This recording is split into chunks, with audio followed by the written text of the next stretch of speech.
The ancient crystal halls of Praxis 7 hummed with energy that older than most stars. Beings from across the galaxy had gathered here for thousands of years to make decisions that shaped the fate of countless worlds. Today the air felt different, charged with an urgency that made even the eldest council members shift uncomfortably in their floating meditation pods.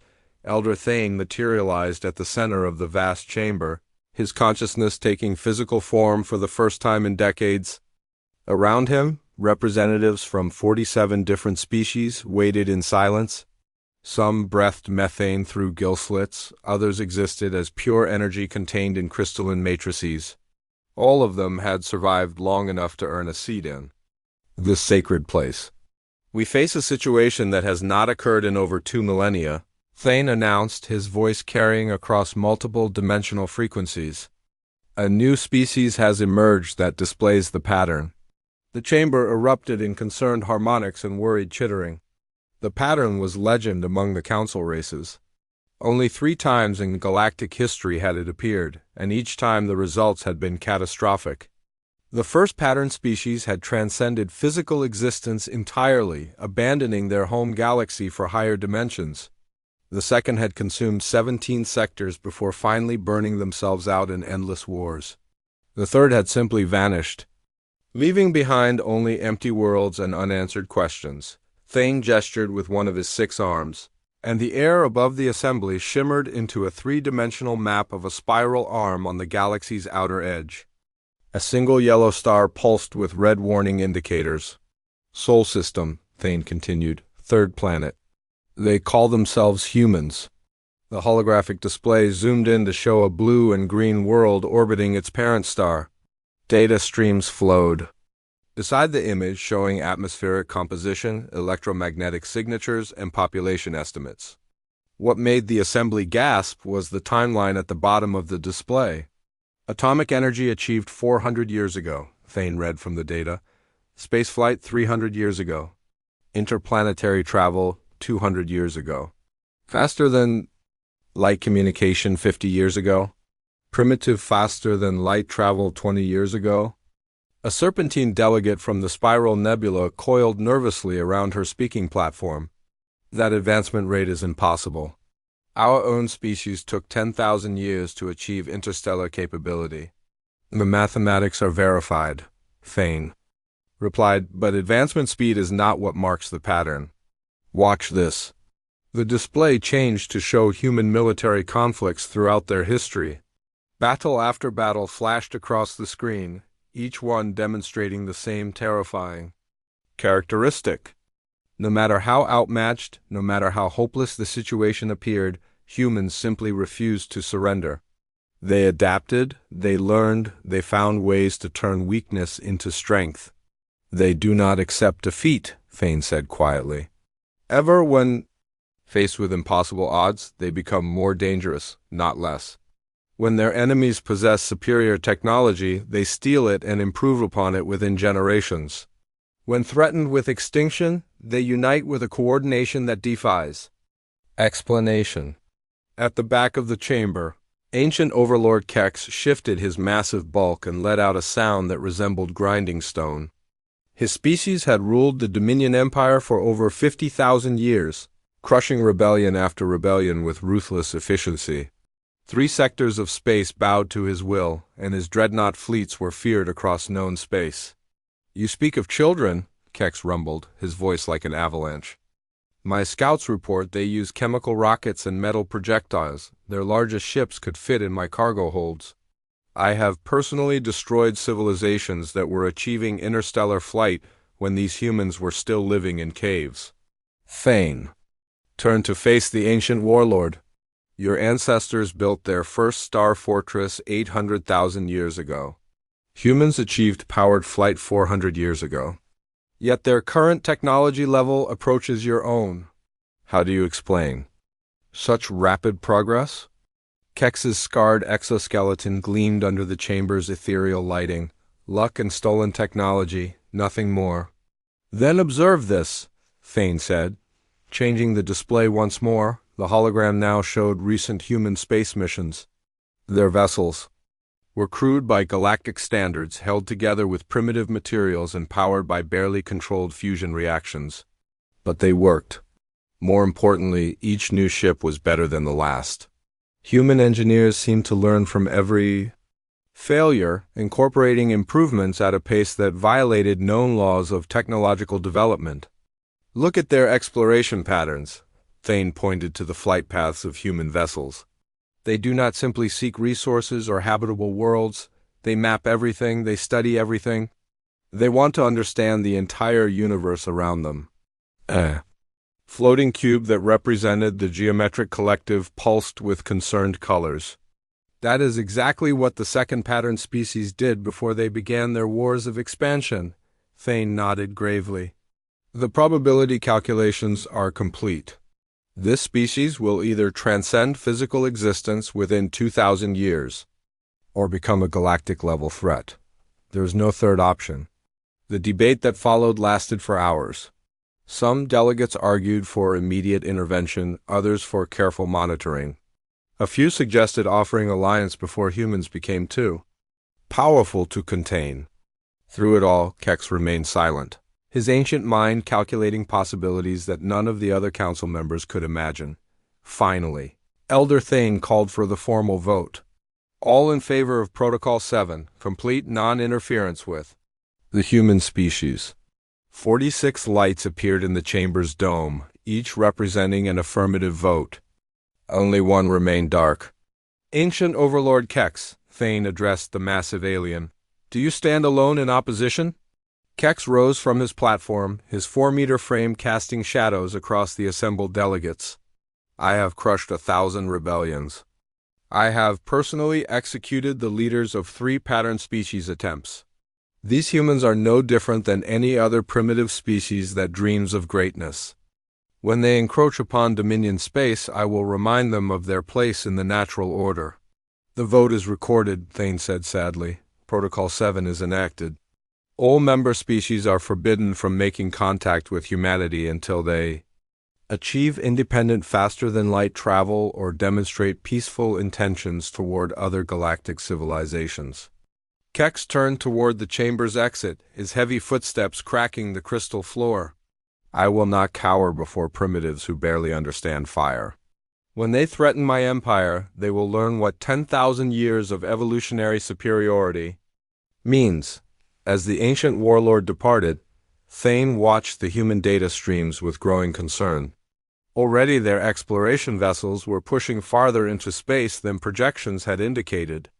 Their population was growing exponentially, and their industrial output suggested a species preparing for something far greater than simple planetary colonization. The pattern had emerged once again, and despite the Council's warning, Kex would soon discover why such species were feared across the galaxy. 53 years had passed since the Galactic Council issued their warning about humanity. Deep space monitoring stations scattered across 3 sectors reported the same impossible data week after week.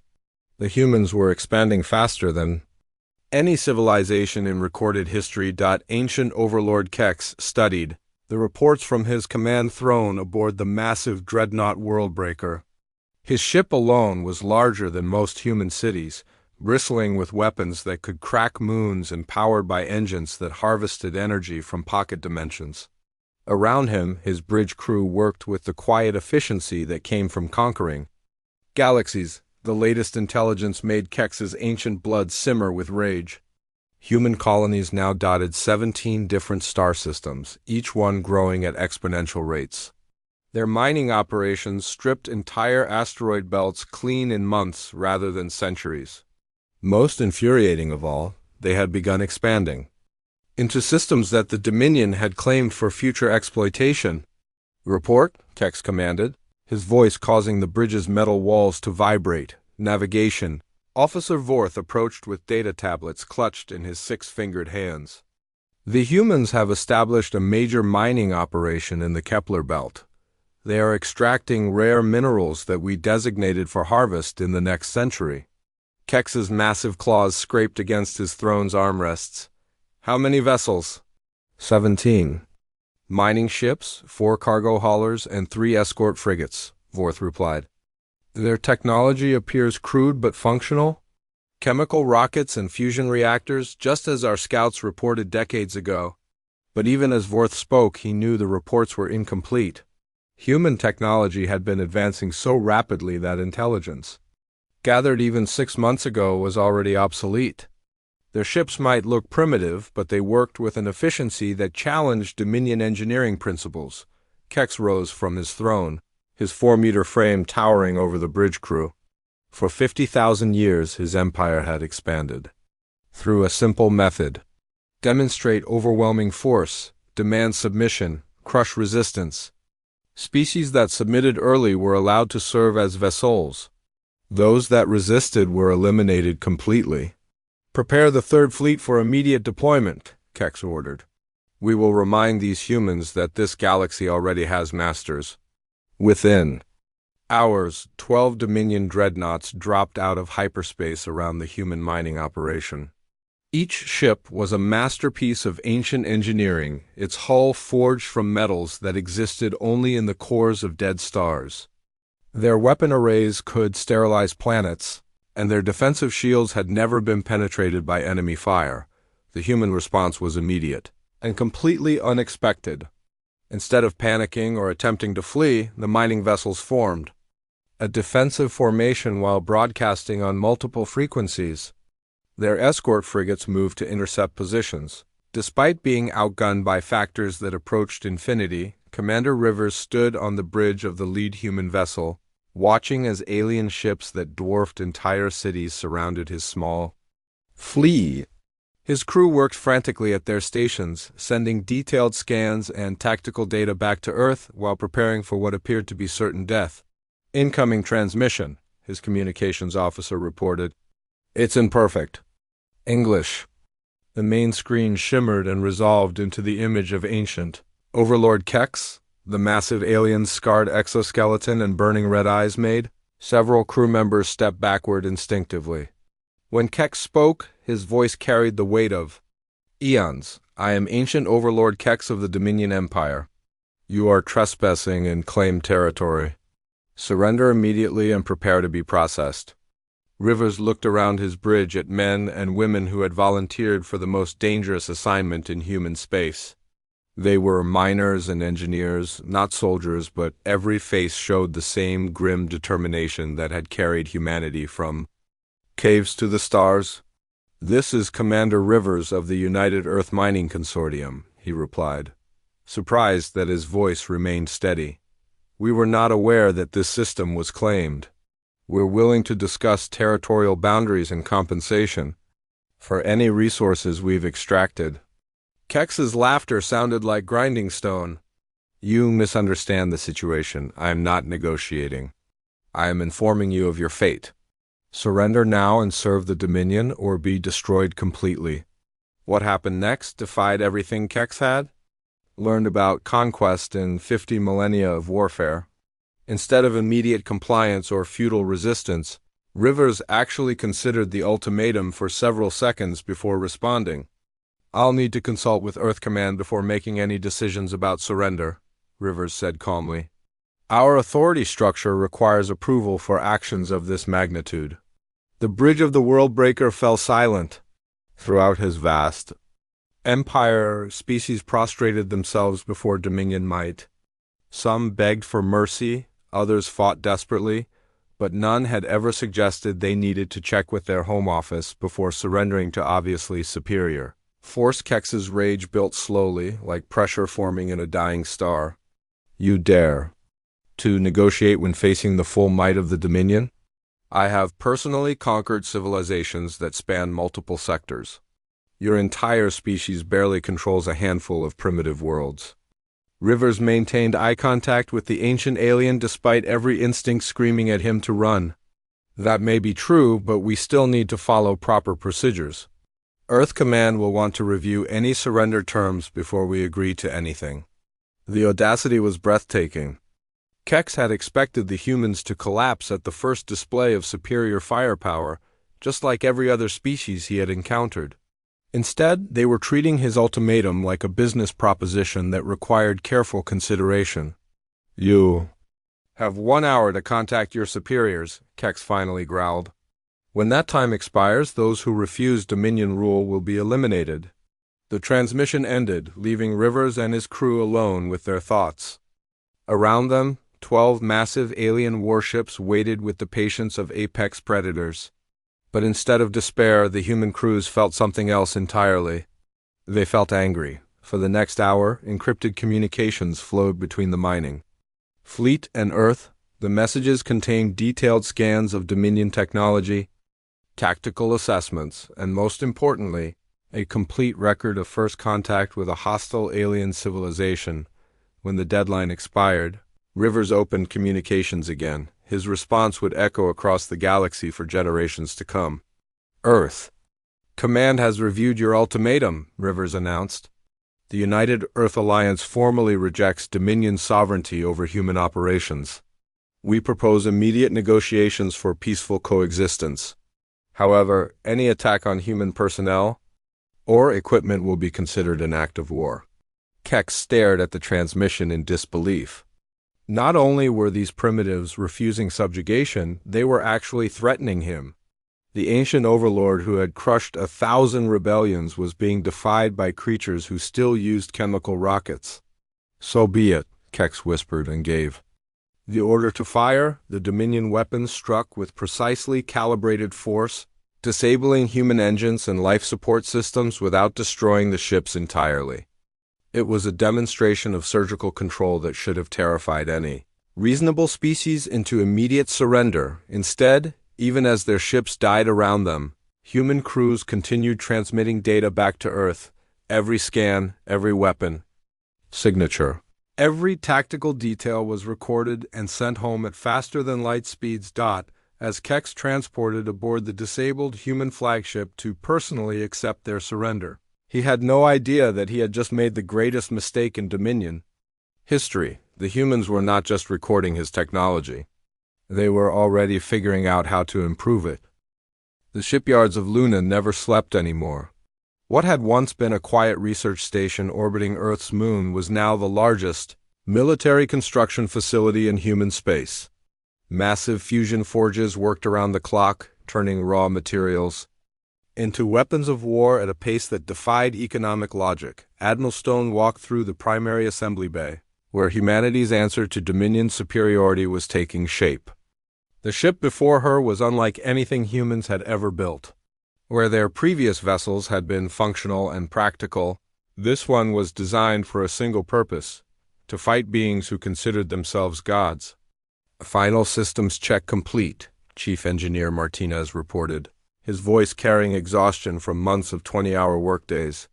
All weapon systems online, shield generators at full capacity, and the quantum computer core is running within acceptable parameters. Stone nodded, her eyes never leaving the massive vessel that would soon carry her into battle against an enemy that had conquered galaxies. They were calling it Prometheus, humanity's gift of fire stolen from the gods. Every system aboard had been reverse engineered from the detailed scans that Commander Rivers and his crew had transmitted during their final moments. 3 months had passed since first contact, and the human response had shattered every prediction about primitive species behavior. Instead of collapsing under the weight of superior technology, Earth's industrial base had undergone a transformation that bordered on the miraculous. The quantum computer cores alone represented a breakthrough that should have taken centuries. Human engineers had studied Dominion energy signatures for 72 hours before producing working prototypes that actually improved upon the original design. Their version processed information faster and consumed less power, incorporating principles that Dominion scientists had never considered. Even more impressive were the defensive systems. Human physicists had analyzed the energy patterns of Dominion weapons and created shield technologies that didn't just deflect attacks but actually absorbed and redirected the energy back at attackers. It was innovation born from desperation, fueled by a species-wide rage that burned hotter than fusion fire. Admiral Stone received regular updates from Earth's diplomatic corps, who were sending formal protests to the Galactic Council about Dominion aggression. The responses had been predictably cautious. with most council members expressing regret while carefully avoiding any commitment to intervene. Only Elder Thane had sent a private message warning that humanity was approaching a point of no return. Admiral, Communications Officer Davis called from his station. Incoming transmission from the Dominion fleet. It's Ancient Overlord Kex. Stone straightened her uniform and walked to the command center. Around her, the bridge of Prometheus hummed with technology that hadn't existed 6 months ago. Every surface displayed tactical information, processed by quantum computers that made split-second calculations faster than organic minds could comprehend. Kex's image appeared on the main screen, his ancient features twisted with confusion and growing anger. Behind him, the bridge of his flagship showed clear signs of recent repairs, suggesting that humanity's early retaliatory strikes had been more effective than anticipated. I offered your species the chance to serve, Kex rumbled, his voice carrying undertones of barely controlled fury. Instead, you choose to resist forces beyond your comprehension. This defiance ends now. Stone studied the alien warlord who had terrorized the galaxy for millennia. His scarred exoskeleton told the story of countless battles, and his burning red eyes reflected the certainty of someone who had never known defeat. She felt a moment of something that might have been pity. Ancient Overlord Kex, Stone replied formally. The United Earth Alliance has transmitted our position to the Galactic Council. We seek peaceful coexistence with all galactic civilizations. However, we will defend our people and our territory against any aggressor. Kex's laughter was like breaking stone. Your territory exists because I allow it. Your people live because I have not yet chosen to exterminate them. I have destroyed civilizations that possess technology you cannot imagine. That may be true, Stone acknowledged, but those civilizations weren't human. The simple statement carried implications that made Kex pause. In 50,000 years of conquest, he had heard every possible threat and boast from species facing extinction. But this human female spoke with a quiet confidence that suggested she knew something he didn't. You command a single primitive vessel, Kex pointed out. I bring the Third Fleet 47 dreadnoughts, each one capable of sterilizing worlds. How do you propose to resist such force? Stone allowed herself a small smile. We'll adapt. Before Kex could respond, proximity alarms began screaming across his bridge. Tactical displays showed impossible readings as human vessels began appearing throughout Dominion space, not just around his fleet but deep within Dominion territory, striking at supply lines and communication nodes with surgical precision. How is this possible? Kex demanded, his attention split between Stone's transmission and the chaos erupting across his empire. Our sensors detected no human ships in hyperspace. We don't use hyperspace, Stone explained calmly. We developed something better. The truth was even more disturbing than Kex could imagine. Human scientists had analyzed Dominion faster-than-light technology and concluded it was primitive. Instead of forcing their way through alternate dimensions like every other galactic species, humans had found a way to fold space itself, allowing instantaneous travel across any distance. More importantly, they had solved the coordination problem that plagued all galactic militaries. Every human ship was connected through quantum entanglement networks that allowed perfect communication regardless of distance or interference. When one human vessel learned something, every other ship in the fleet knew it instantly. Kex watched in growing horror as his reports flooded in. Human forces were appearing inside defensive perimeters that should have been impenetrable. They struck with perfect coordination, hitting multiple targets simultaneously across dozens of star systems.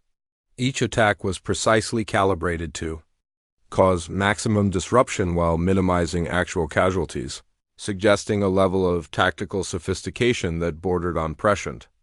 This is impossible, Kex whispered, more to himself than to Stone. No species achieves such capabilities in mere months. You're thinking like a conqueror, Stone replied. We're thinking like survivors. When someone threatens to exterminate our species, we don't have the luxury of gradual development. The tactical display on Prometheus showed the real scope of humanity's response. Over 300 human warships were now active across former Dominion space, each one incorporating technology that had been theoretical 3 months ago. They moved with the coordination of a single organism, sharing information and adapting to threats faster than individual commanders could process. But the most disturbing development was happening on the worlds themselves. Human landing forces weren't conquering in the traditional sense. Instead, they were liberating. Species that had served the Dominion for millennia found themselves offered technology, medical aid, and, most incredibly, freedom. "You don't understand the forces you're challenging," Kex warned, his voice taking on a desperate edge. "The Dominion has maintained order for 50,000 years.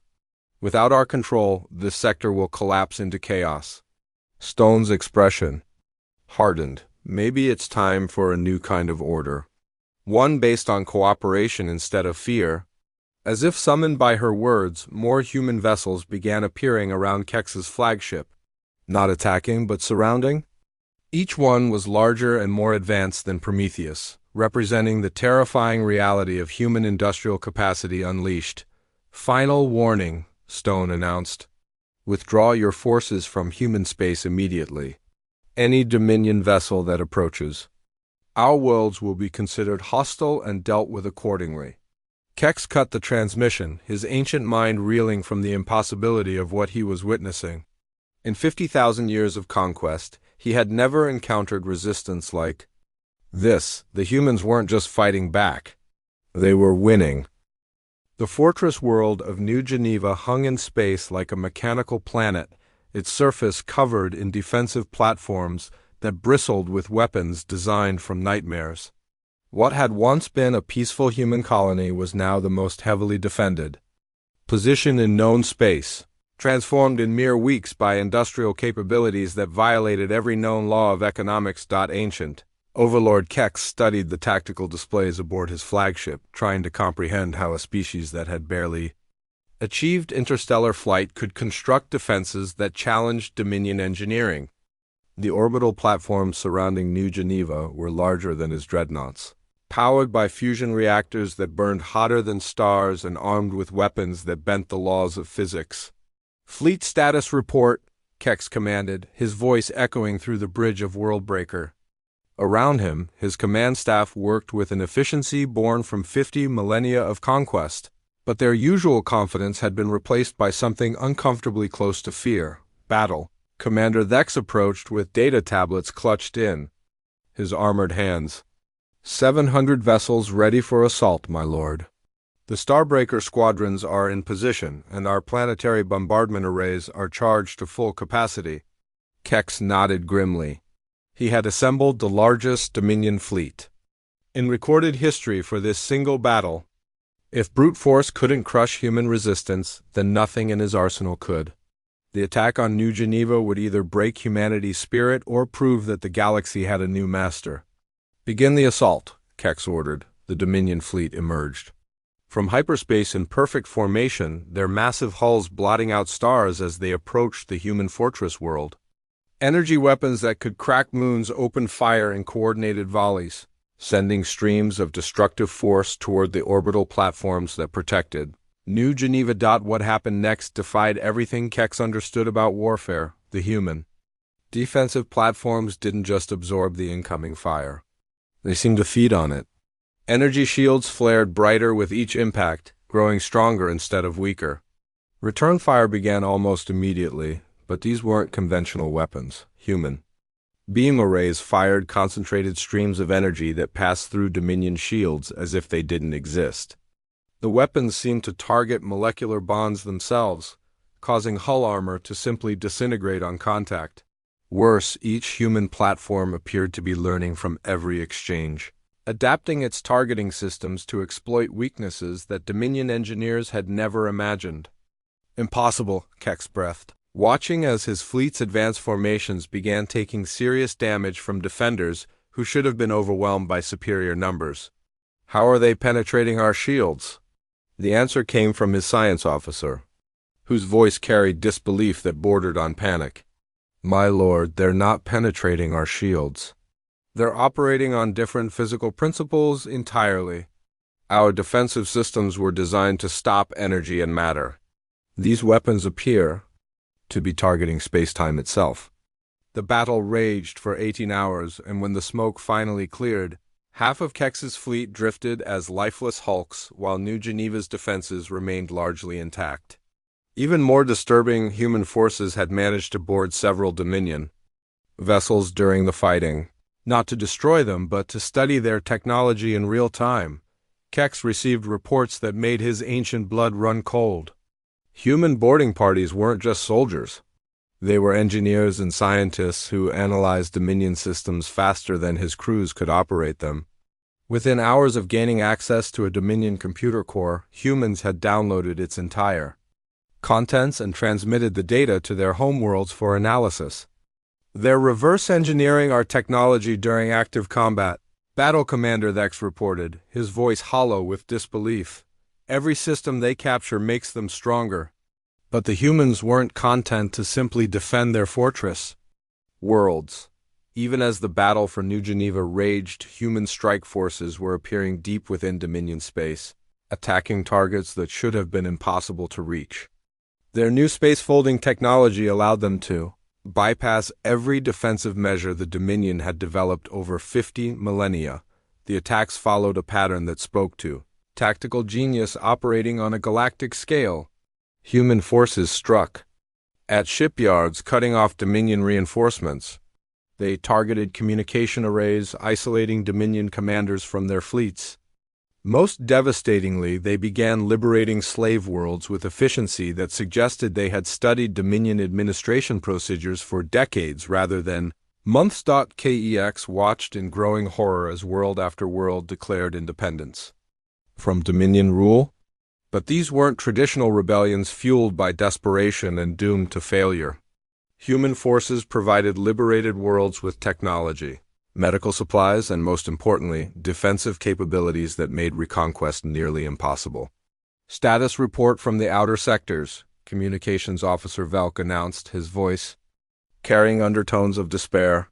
73 worlds have declared independence in the past week. Human forces are providing them with shield generators and weapon systems. Kex's claws scraped against his command throne as rage built in his ancient heart. Order the Star Killer to operational status. If conventional warfare cannot defeat these humans, we will demonstrate the true power of the Dominion. The Star Killer was the Dominion's ultimate weapon, a device that could destabilize the fusion reactions within stars themselves. Powered by energy drawn from nearby stellar cores, it possessed the capability to turn entire solar systems into expanding clouds of plasma and radiation. It was genocide on a cosmic scale, reserved for threats that endangered the Dominions' very existence. Human intelligence networks detected the weapon's activation within hours. Across human space, emergency broadcasts warned colonies to evacuate while military commanders prepared for what might be their species' final battle. But humanity's response defied every prediction about primitive species behavior under existential threat. Instead of panic or desperate last stands, human forces began implementing strategies that spoke to planning conducted on timescales that challenged comprehension. Industrial complexes that had been operating at impossible speeds suddenly doubled their output. Defensive platforms that had seemed impossibly advanced revealed hidden capabilities that bordered on science fiction. Most disturbing of all, human ships began appearing around the Starkiller itself, not outside its defensive perimeter, but somehow inside the weapon structure. Their space-folding technology had evolved to allow transportation through solid matter, rendering traditional defensive strategies completely obsolete. Admiral Stone materialized on the bridge of her flagship through matter transportation technology that hadn't existed a week earlier. Around her, tactical displays showed the scope of human operations across 3 sectors of space. Every Dominion stronghold was under simultaneous attack by forces that coordinated with impossible precision. Target analysis complete, her tactical officer reported. The Starkiller draws power from 17 different stellar cores. If we can disrupt the energy flow at all junction points simultaneously, the weapon will suffer catastrophic overload. Stone nodded, studying the tactical requirements for what would either be humanity's greatest victory or their final act of defiance. The operation required perfect coordination across interstellar distances, with timing measured in nanoseconds, rather than minutes. All units, this is Admiral Stone, she broadcast to human forces scattered across the galaxy. Execute Operation Starfall on my mark. Remember, we're not just fighting for ourselves. We're fighting for every species that dreams of freedom. The response came back instantly through quantum communication networks that linked every human vessel into a single coordinated organism. Hundreds of ships began moving toward their assigned targets. Ready to prove that some mistakes echo across eternity, ancient Overlord Kex watched the human forces approaching and felt something he hadn't experienced in 50,000 years. For the first time since conquering his first world, he was afraid. The destruction of the Starkiller lit up 3 sectors with the fury of a newborn supernova. Ancient Overlord Kex's ultimate weapon, the device that had held the galaxy in terror for millennia, collapsed into itself as human forces severed its connection to 17 different stars simultaneously. The explosion that followed could be seen from worlds 50 light-years away. Kex himself survived only because his consciousness had been automatically transferred to an escape pod when his flagship's destruction became inevitable. The ancient warlord who had conquered 1,000 worlds now drifted helplessly through space, watching as 50,000 years of Dominion supremacy crumbled in the span of hours. Human vessels appeared around his pod with the same impossible precision they had demonstrated throughout the war. No longer the crude chemical rockets that his scouts had reported decades ago, these ships moved like living things, their hulls flowing with energy patterns that suggested technology beyond anything the Dominion had achieved. Admiral Stone materialized aboard Kex's escape pod through matter transportation, her form solidifying from quantum energy with casual ease. The human female who had defied him stood barely 2 meters tall, but her presence filled the cramped space with authority that made the ancient alien feel small for the first time in his existence. Ancient Overlord Kex, Stone said formally, her voice carrying no trace of triumph or cruelty. By authority of the United Earth Alliance and the Free Worlds Coalition, you are under arrest for crimes against sentient life spanning 50 millennia. Kex struggled against the quantum restraints that held his massive form, but the technology was beyond his understanding. This is impossible. I ruled when your species was crawling in mud. How can primitives defeat evolution itself? Stone studied. The being who had terrorized the galaxy longer than human civilization had existed. Despite everything he had done, she felt no hatred toward him. Kex was a relic of an older age, a predator who had never learned that evolution didn't stop for anyone. You made the same mistake that every tyrant makes, Stone explained patiently. You assume that age equals wisdom and that power equals permanence. But you stopped growing the moment you decided you were superior to everyone else. Through the pod's viewports, the wreckage of the Dominion fleet drifted in slowly expanding clouds of debris.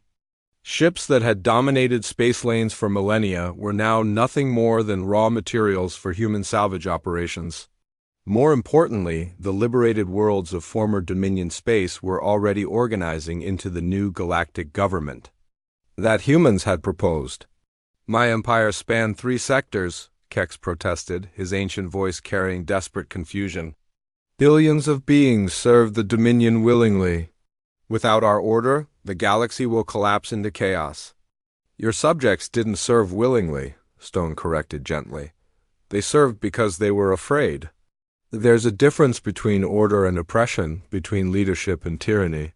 You never learned that lesson. Reports flooded in from across former Dominion space as Stone spoke.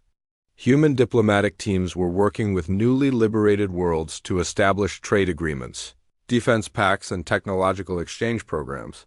Species that had been slaves for millennia were discovering that their former masters' technology was already obsolete compared to what humans freely shared. The transformation was happening faster than anyone had thought possible. Worlds that had known only fear were establishing their own governments, protected by human shield technology and connected through quantum communication networks that made interstellar cooperation as easy as talking across a room. You don't understand what you've done? Kex whispered, watching through the viewports as his life's work disappeared. The Dominion brought stability to chaos. Without our strength, lesser species will destroy themselves in endless wars. Stone activated. A holographic display showing the current status of former Dominion worlds. Instead of the predicted chaos, species were cooperating with enthusiasm that bordered on euphoria. Trade routes that had been restricted under Dominion rule were flourishing. Scientific research projects were advancing at unprecedented rates. As different species shared knowledge freely, your kind of stability was built on fear and maintained through violence, Stone explained. We're offering something different. A civilization based on cooperation instead of conquest, growth instead of domination. The irony wasn't lost on either of them. Humanity, the species that the Galactic Council had warned about, was becoming the galaxy's greatest force for freedom and cooperation. The pattern that marked dangerous civilizations had manifested not as conquest but as liberation. The Galactic Council will never accept human leadership, Kex argued desperately. They fear your species more than they ever feared the Dominion. Stone's expression softened slightly. We're not seeking to lead anyone. We're offering partnership to species that want it and protection to those who need it. The choice belongs to each world individually. As if summoned by her words, a massive vessel appeared in the distance. The ship bore the symbols of the Galactic Council, its crystalline hull reflecting the light of distant stars. Elder Thane's consciousness manifested aboard the escape pod, his ancient form materializing beside Stone with obvious difficulty. Admiral Stone, Thane said, his voice carrying exhaustion that spoke to eons of existence. The Galactic Council formally recognizes the dissolution of the Dominion Empire and requests immediate negotiations with human representatives. Stone inclined her head respectfully. Elder Thane, we appreciate the Council's acknowledgement. However, we're not interested in replacing the Dominion's authority with our own. We want to help build something better. Thane studied the human admiral who had accomplished what the Council had deemed impossible. The pattern species have always faced the same choice, transcendence or domination. Your people have chosen a third path. We chose survival, Stone corrected. Not just for ourselves, but for everyone who wants to be free. The galaxy is big enough for all of us to prosper. Kex listened to the exchange with growing understanding of how completely he had misunderstood the threat humanity represented. They weren't conquerors seeking to replace his empire with their own. They were something far more dangerous to his worldview, liberators, who genuinely believed that freedom was worth fighting for. What becomes of me now? Kex asked quietly, his ancient pride finally broken by the magnitude of his defeat. Stone considered the question carefully. You'll face trial for your crimes, but not execution. Too many species have suffered under the cycle of violence that you represented. It ends here.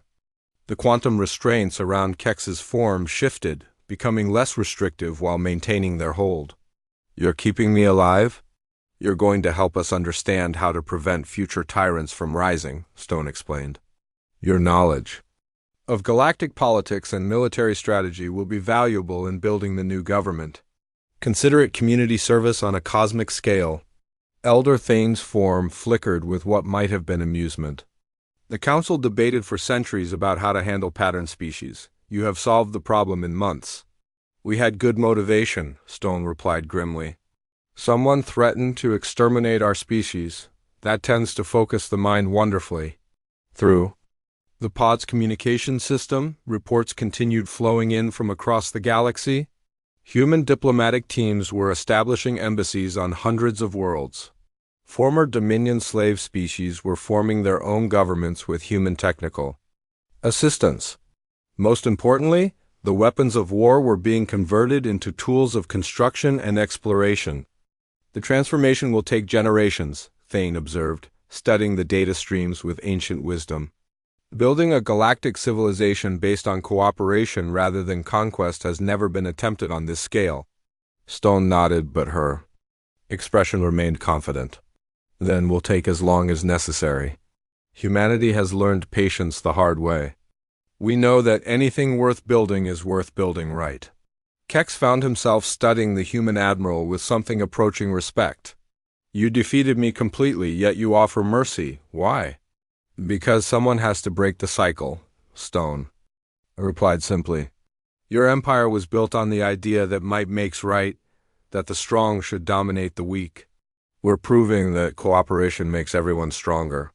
As the escape pod was taken aboard a human vessel for transport to the War Crimes Tribunal, Kex reflected on the magnitude of his miscalculation.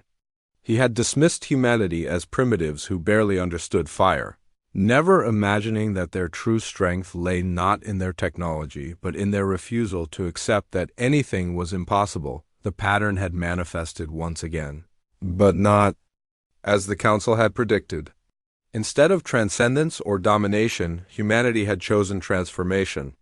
They had looked at a galaxy ruled by fear and decided to offer hope instead. Ancient Overlord Kex, who had ruled for 50,000 years, finally understood why the Galactic Council had been so afraid of humanity. They weren't dangerous because they were strong. They were dangerous because they were right. The war was over, but the real work was just beginning. Across the galaxy, species that had known only oppression were learning what freedom meant. And at the center of it all, humanity continued to prove that evolution never stopped for anyone. Not even gods who had forgotten they were mortal. Kex's empire was gone, but something better was taking its place. The age of tyrants was ending, and the age of cooperation had begun. It was a lesson that would echo across eternity, taught by a species that had defied every warning and emerged victorious not through conquest, but through the simple belief that everyone deserved to be free.